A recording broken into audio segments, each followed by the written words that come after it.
రాష్ట్రంగా చేయడం లోపల రాష్ట్ర ప్రభుత్వం యొక్క ప్రయారిటీలో భాగంగా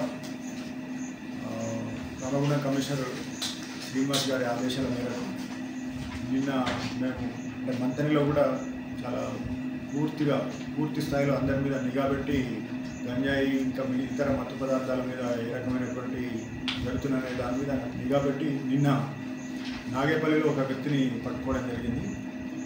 ఆ వ్యక్తి ద్వారా ఇంకొక ముగ్గురిని కూడా పట్టుకొని వాళ్ళ నుంచి 3.5 కిలోల గంజాయిని స్వాధీనం చేసుకోవడం జరిగింది. 3.5 కిలోల గంజాయి అంటే చాలా పెద్ద మొత్తం లోపల గంజాయి. అది మన మంత్రి చుట్టుపక్కల ప్రాంతాల లోపల దాన్ని డిస్ట్రిబ్యూట్ చేయడానికి తీసుకొచ్చే గంజాయిని పట్టుకొని ఈ సందర్భంగా 4 వ్యక్తులను అరెస్ట్ చేసి వాళ్ళ దగ్గర నుంచి సిస్టమేటిక్గా ప్రొసీజర్ ప్రకారం వాళ్ళను అరెస్ట్ చేసి ఈరోజు జైలుకి పంపడం జరిగింది.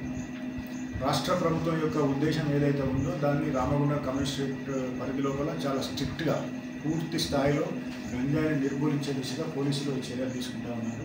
ఇంతకు ముందు కూడా మంతని లోపల ఒక వ్యక్తిని అరెస్ట్ చేసి 1.5 కిలోల గంజాయి, అది కూడా మనకు వేరే రాష్ట్రం నుంచి మనకు ఈ మంతని ప్రాంతానికి వచ్చే దాన్ని కూడా మనం అరెస్ట్ చేసి జైలుకు పంపడం జరిగింది. దాంట్లో కూడా ఇంకా పూర్తి స్థాయిలో ఇన్వెస్టిగేషన్ చేస్తూ ఉన్నాం. ఈ కేసులో కూడా పూర్తి స్థాయిలో ఇన్వెస్టిగేషన్ చేసి ఈ ప్రాంతానికి ఎవరెవరైతే గంజాయి సప్లై చేస్తారో, దాన్ని ఎవరెవరైతే డిస్ట్రిబ్యూట్ చేస్తారో, ఎవరెవరైతే పిల్లలకు అందుబాటులో ఉంచే విధంగా చేస్తారో వాళ్ళందరి మీద కూడా చాలా కఠినమైన చర్యలు తీసుకోవడం జరుగుతుంది.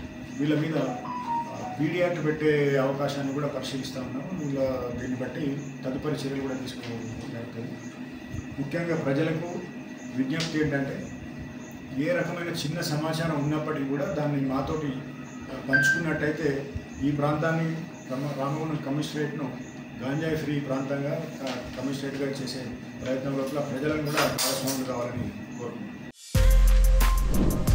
For more videos like this, subscribe Big TV channel.